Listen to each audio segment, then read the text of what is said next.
It's in the way we work and the way we compete. It's in the way we reach out and why we dream. Titan pride is at the heart of who we are. Whether it's on the field or on stage, in the classroom or in the boardroom, Titans reach higher.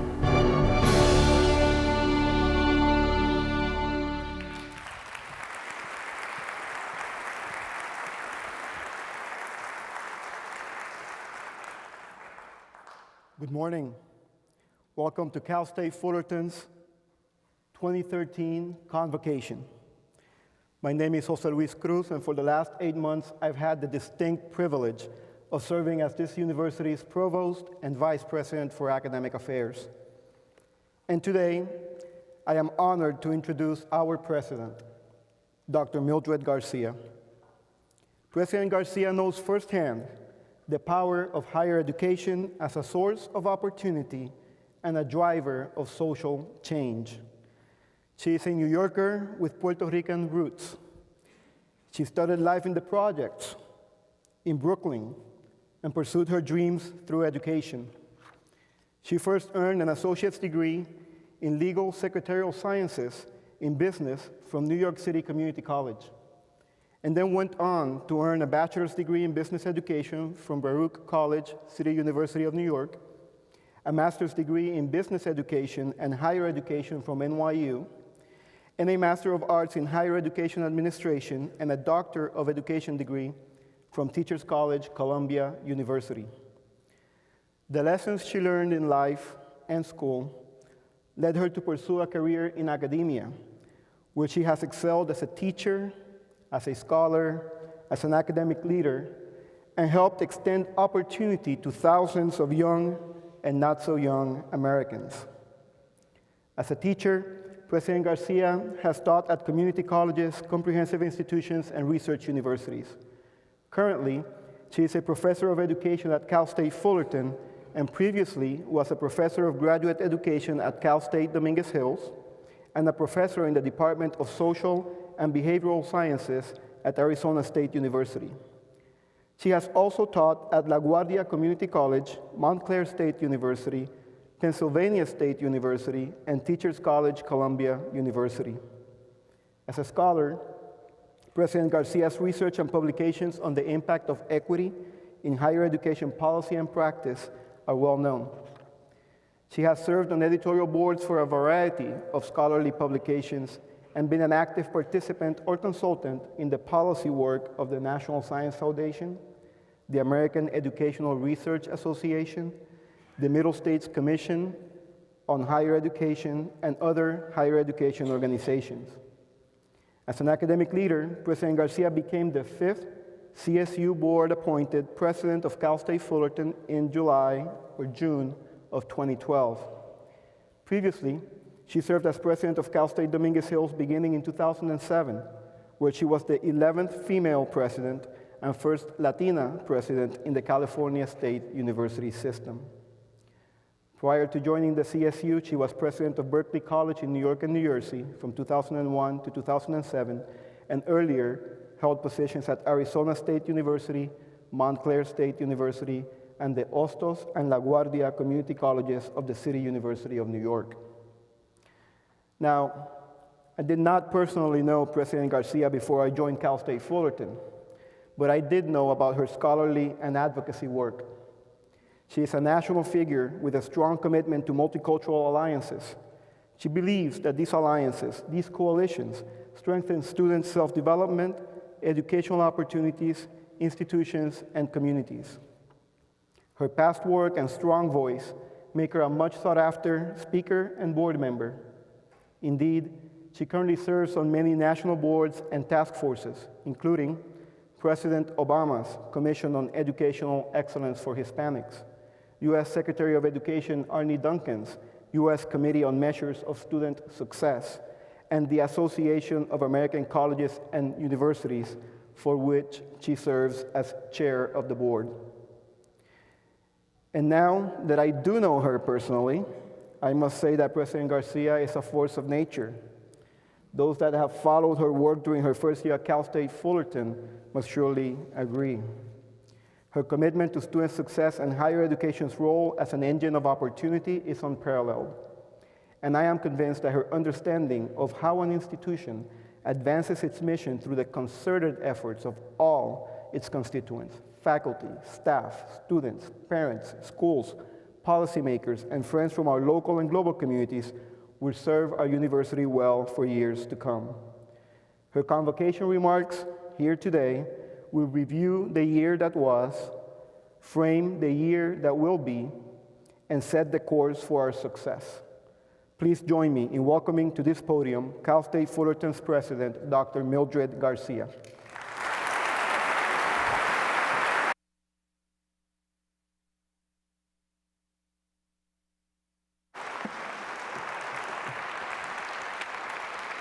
Good morning. Buenos dias. Good morning. Happy new academic year. I hope all of you had some time this summer to rejuvenate, spend time with family and friends, and hopefully take a well-deserved vacation. Before I begin my formal remarks, let's take a moment to remember those of the Fullerton family we lost last year. While I won't be able to mention all the faculty, administrators, staff, and students who were so prominent in the life of the university, I do want to mention our interim vice president for finance administration, Bill Barrett, our student veteran who also worked and served as a student assistant in our outreach office, Maribel Ramos, and Monica Kwan, who was the assistant women's basketball coach. Would you please join me in the moment of silence?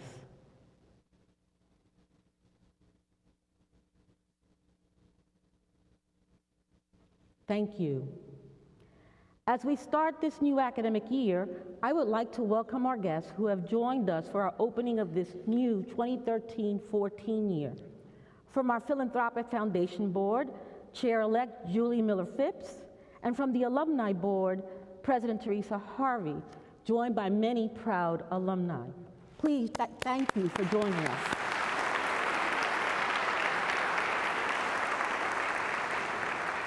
I also want to take a moment to acknowledge the 33 new tenure-track faculty members who are here today.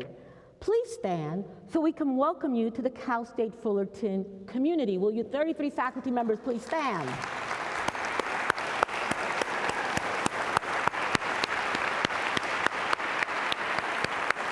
Thank you.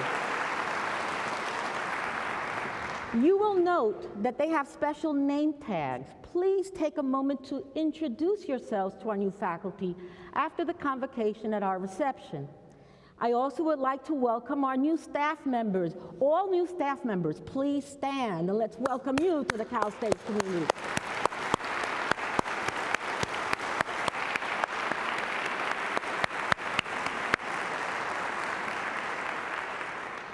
In addition, I want to recognize Sean Walker, Chair of the Academic Senate, Rahula Latif, President of Associated Students, and Paul DeLande, Chair of Planning, Resource, and Budget Committee for our new people, otherwise known as PRBC. Let's thank them for being here.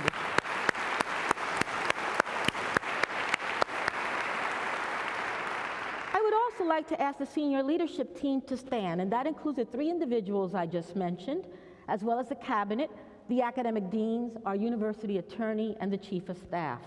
In particular, I want to highlight that for several of our senior leadership team members, this marks their first full academic year as part of the Fullerton community.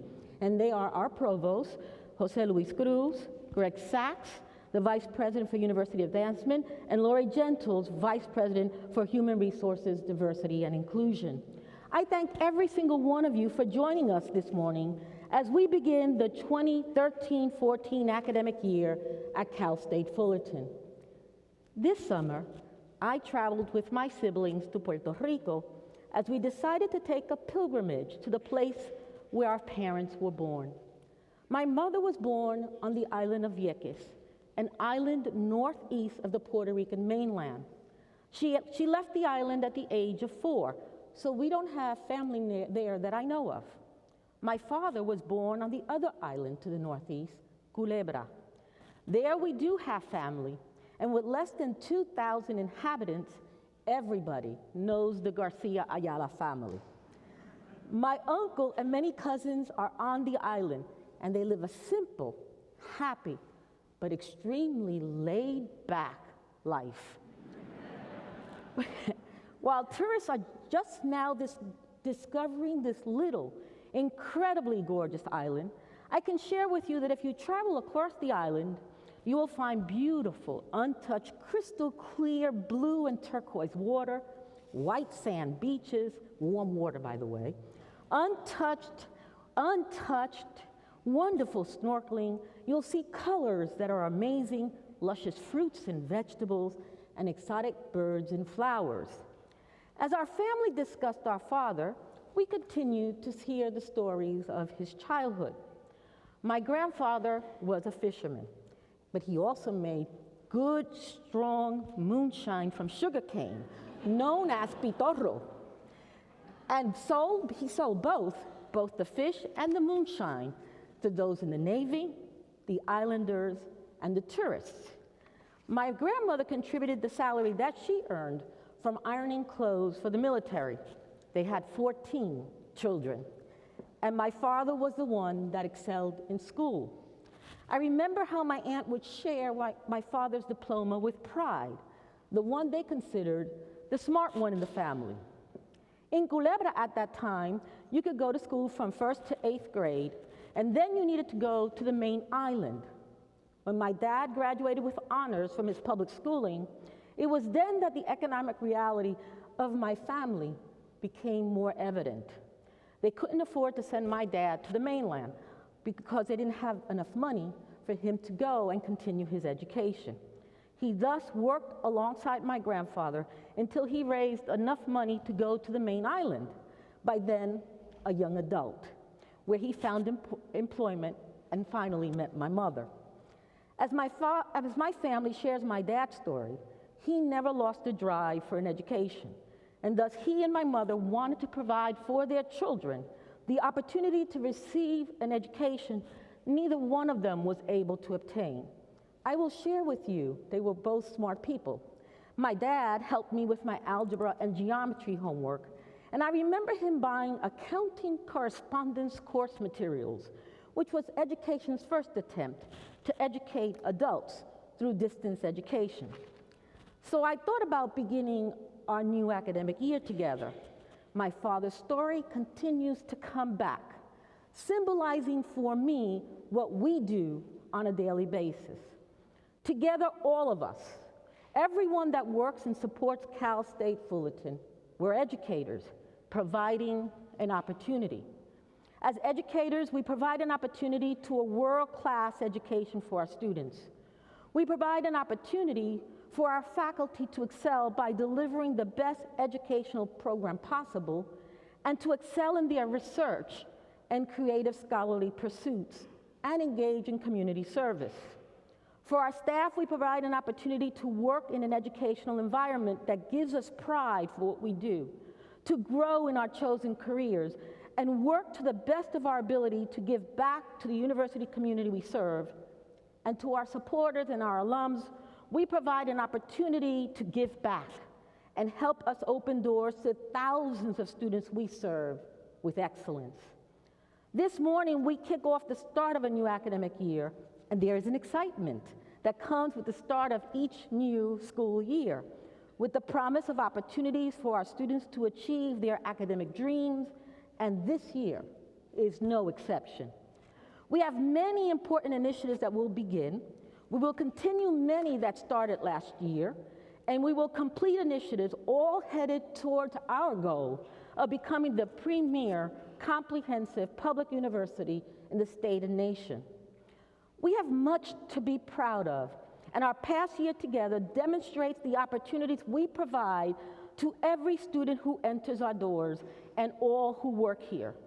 Our strategic communications team has prepared a short video of the many accomplishments we had last year. Let's take a moment to watch.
wonderful look back at last academic year, join me again in thanking the Strategic Communications team for putting this together and for the beautiful video they created that we saw earlier.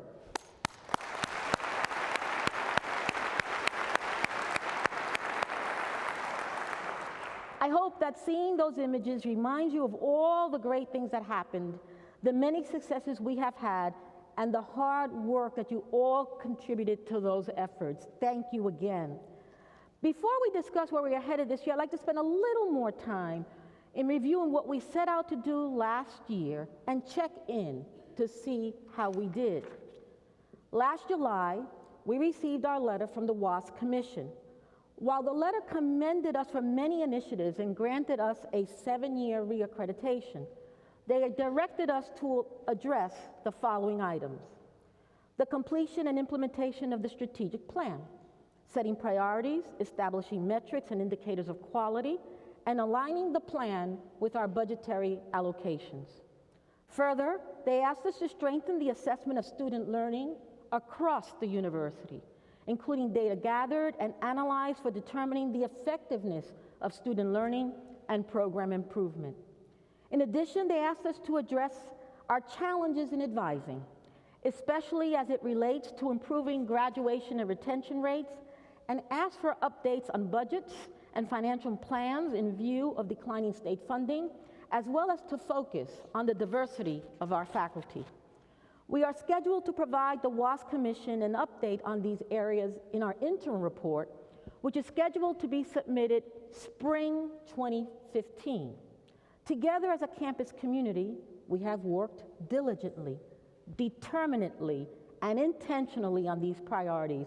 And it's not only because of WASC, but because we believe these priorities are the ones that are aligned with our mission.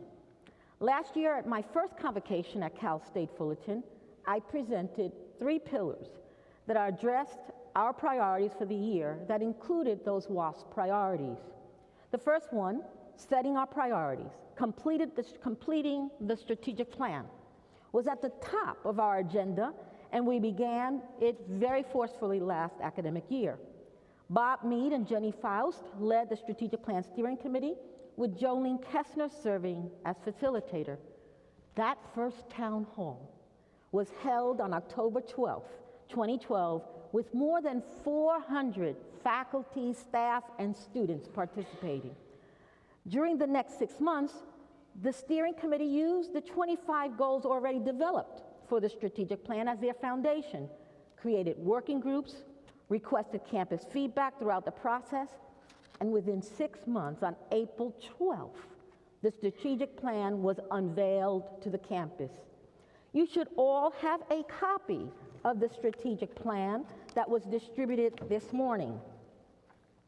Together, we should really congratulate ourselves for completing that plan in 6 months.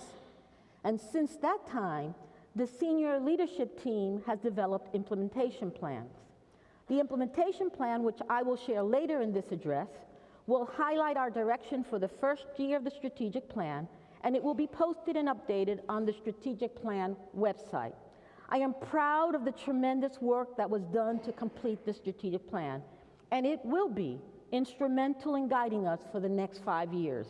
Again, I want to publicly thank everyone who worked on the strategic plan, who was engaged and involved, especially the steering committee and the working groups.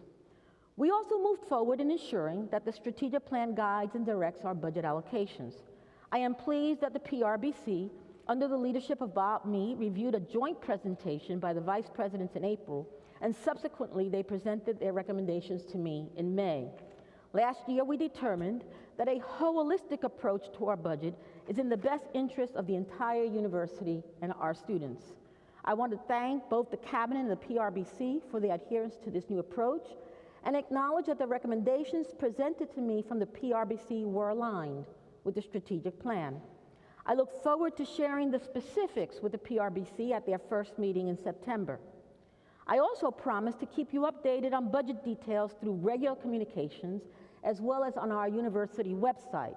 My monthly Garciagram, along with other budget-specific communications, provided updates to the entire campus as it was available. I will continue to provide those updates as we move forward. Last year, we also tackled the reason we all love what we do, and that is student success. Enhancing student success was and will remain the top priority for the entire institution, as is indicated by the goals of our strategic plan. A renewed focus on retention and graduation rates is underway through the work of several committees. The good news is that we see progress with the 6-year graduation rate. The 2007 cohort has already reached 52% and will continue to increase as summer degrees are posted. This is the highest 6-year rate in our history. Disaggregating that data, we learned that we are also on a path to increase our graduation rate for underrepresented students to more than 48%, up from 44.2%, indicating an increase of 4 percentage points. And our Caucasian student graduation rate will exceed last year's rate of 55%. While we all applaud this increase, when we compare ourselves to the 77% average of the top 5 institutions in our Carnegie class, we note we still have much work to do. The Graduation Initiative Committee, co-chaired by Provost Cruz and Vice President Ains, with Professors James Rodriguez and Lynn Sargent serving as the working chairs, is busily on task.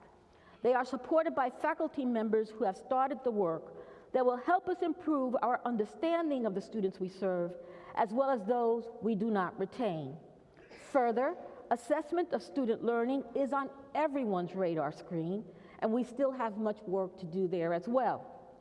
Documenting our superb work, not only to our stakeholders, but also to ourselves, is important in order to ensure program improvement, which is paramount to all of us.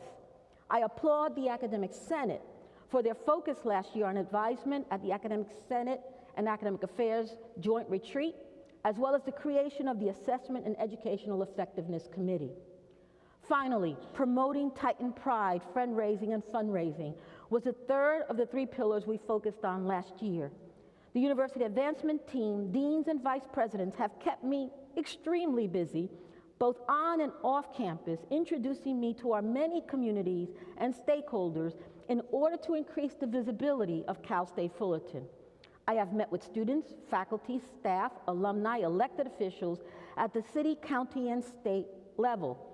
8 state legislators, 4 members of Congress, 3 Orange County supervisors, and many of the mayors throughout our service area. I've also met college university presidents, business and nonprofit leaders, all throughout Orange County.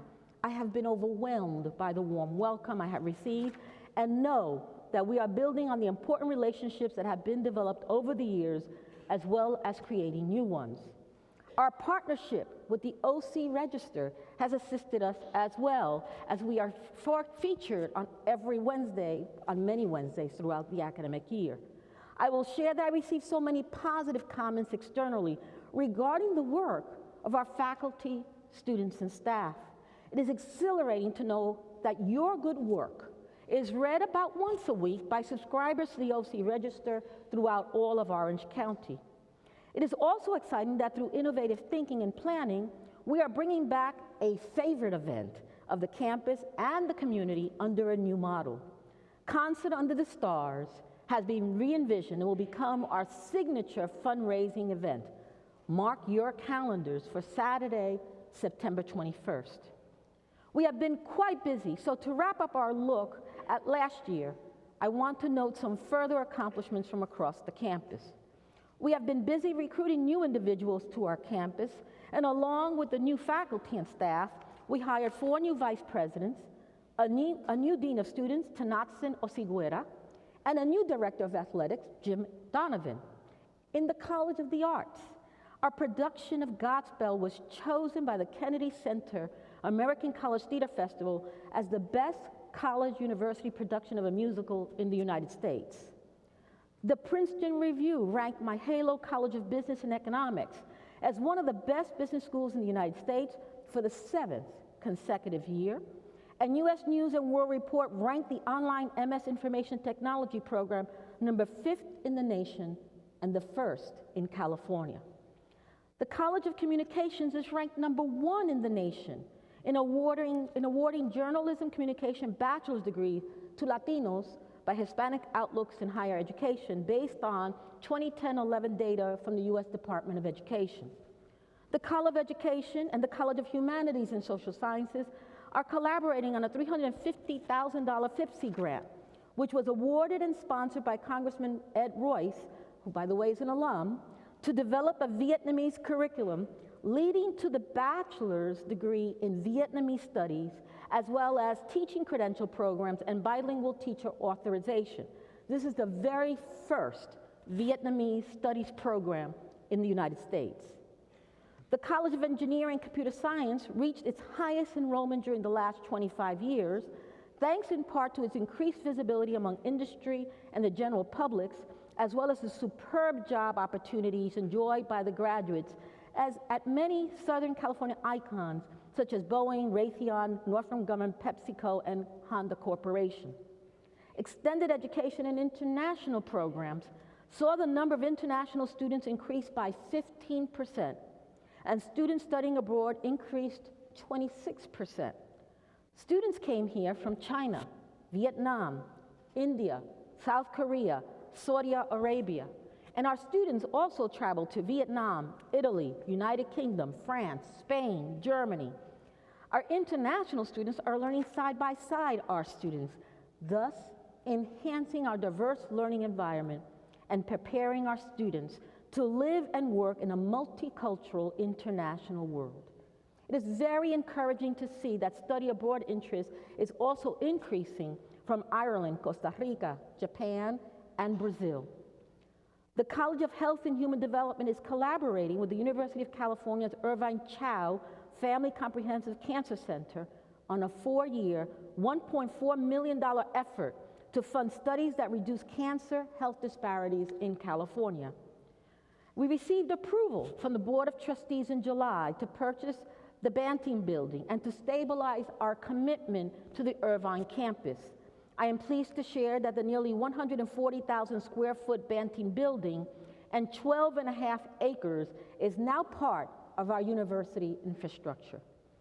Students from the College of Natural Science and Math presented 129 papers and posters at 24 different professional meetings and conferences, winning 21 awards for their outstanding presentations. Academic Affairs managed the proposal submission to CSU's Enrollment Bottleneck Solutions Initiative that resulted in approximately $1 million in new funding for faculty-driven student success initiatives. I've approved tenure and promotion awards to 78 distinguished faculty members and retained 77 faculty members that are progressing through the tenure track process. Under the direction of Administrations and Finance, Starbucks at the Pollock Library is scheduled to open later this month. And we've also closed on the purchase of Western States College of Law property. Student Affairs has completed phase 1 of a 3-phase re-engineering that is focused in positioning the team to increase student success as they continue to focus on serving our veteran students. In athletics, our baseball team advanced to the regional playoffs. Further, the division worked very closely with the 2012-13 ASI Leadership and Academic Affairs to increase library hours on Sunday. Isn't it wonderful that what they really wanted was more library hours on Sunday? Great. With the hiring of a new vice president, the Division of Human Resource Diversity and Inclusion was created. Information Technology completed the upgrade to the campus network, increasing capacity and upgrade our internet link from 1 gigabyte to 10 gigabytes.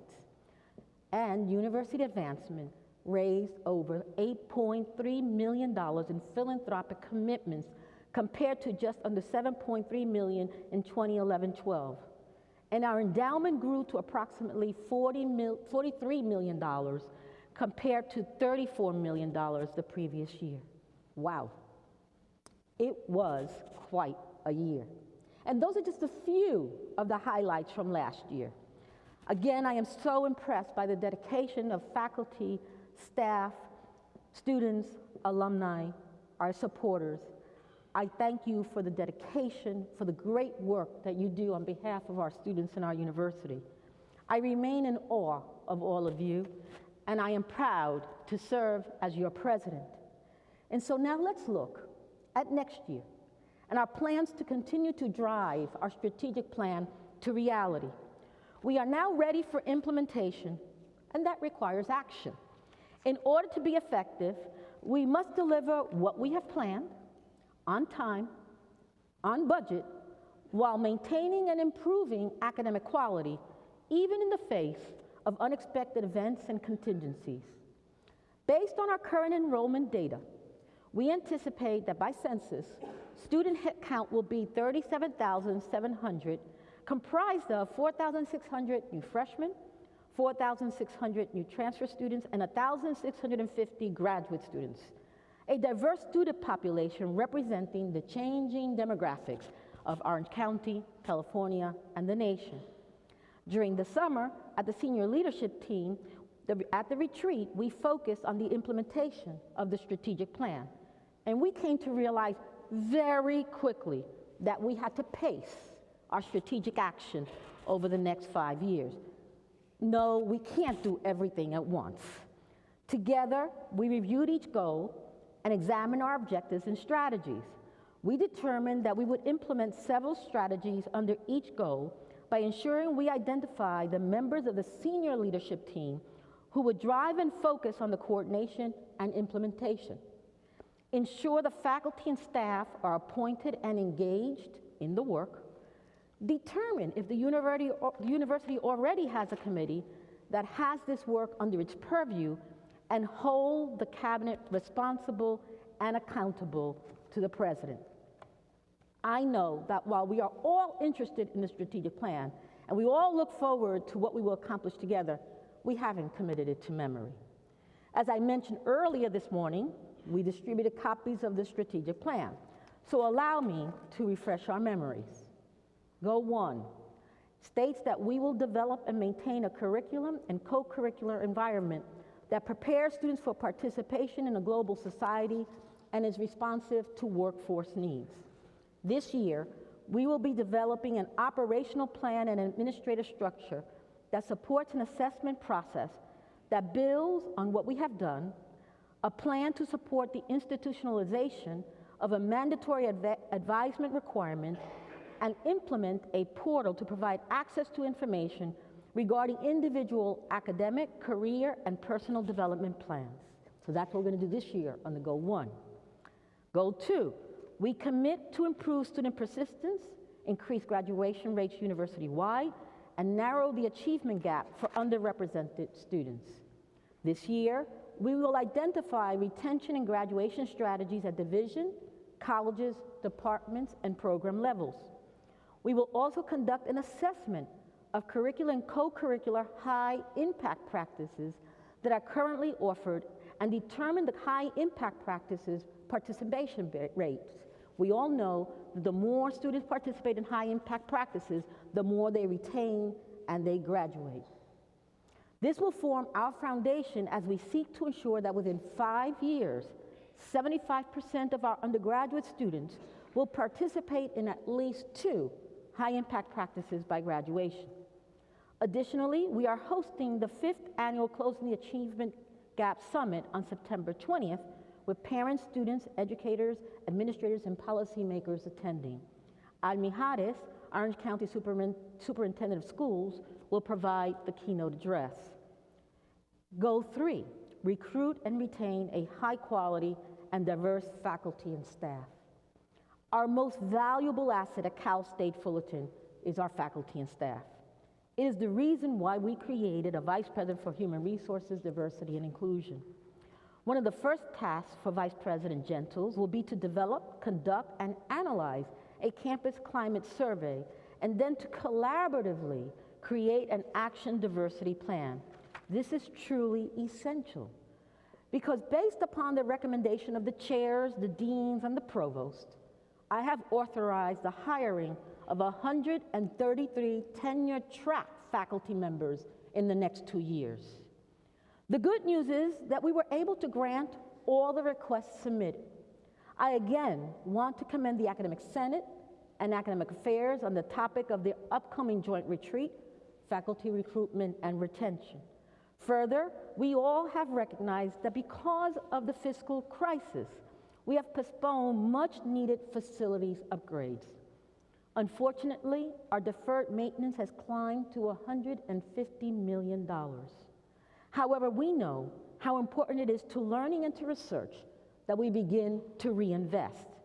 Thus, this academic year, an investment of more than $500,000 has been allocated toward infrastructure projects that are time-sensitive and address safety issues and/or improvements in the delivery of instruction that will impact more than 13,200 students, faculty, staff, and community members. Goal 4, we commit to increase revenue through fundraising, entrepreneurial activities, grants, and contracts.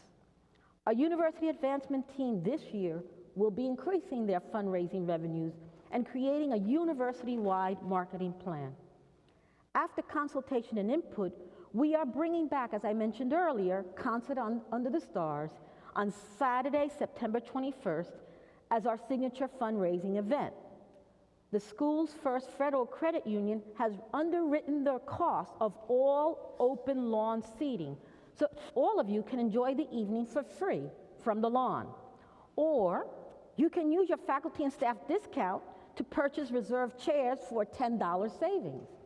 It's a $15 savings for $10, for $15 savings. I hope you all join us for a great show by our students and a great show of Titan pride.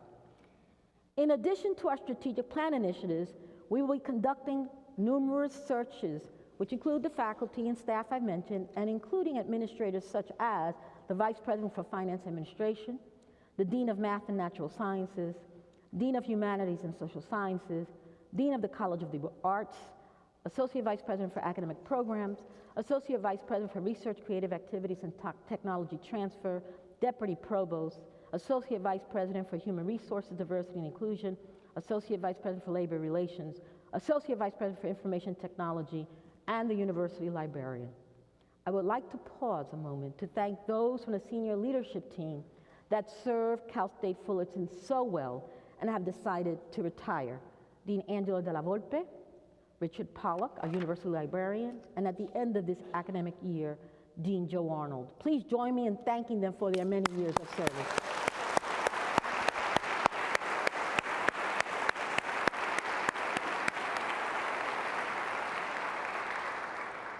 This year also brings some relief from the slash and cut environment we have had in the country, and in particular, CSU and Cal State Fullerton.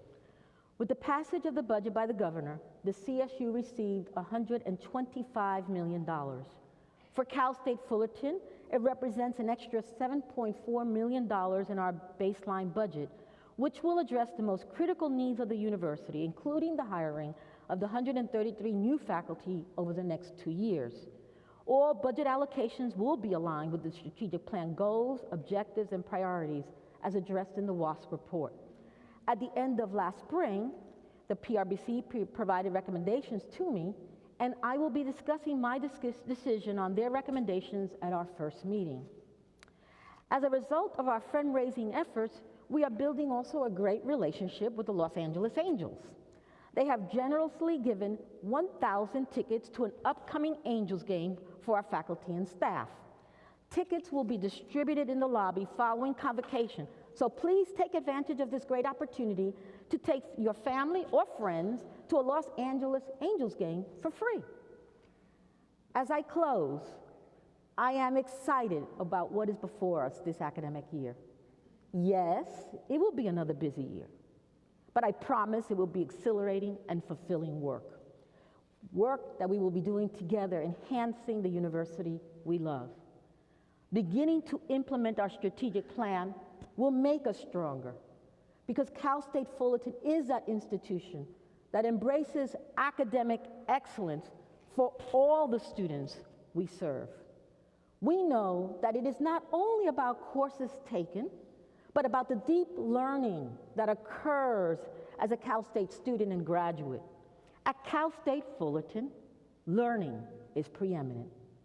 Thus, we believe that our high-quality education must be documented by robust assessment that demonstrates to everyone, including ourselves, what our students are learning. It is through our faculty and staff who excel in their teaching, research, and community service that our students thrive. We understand that it is through the nurturing environments we provide and our respect for all cultures that our students graduate fully prepared to enter their chosen professions and participate in the life of our diverse American democracy. It is these qualities of continually striving higher is what proclaims to the state and nation that Cal State Fullerton is moving towards being regionally focused and nationally recognized as the premier comprehensive public university of the nation. Thank you so much for all you do. Thank you for joining us this morning, and I look forward to greeting you at the reception. Thank you.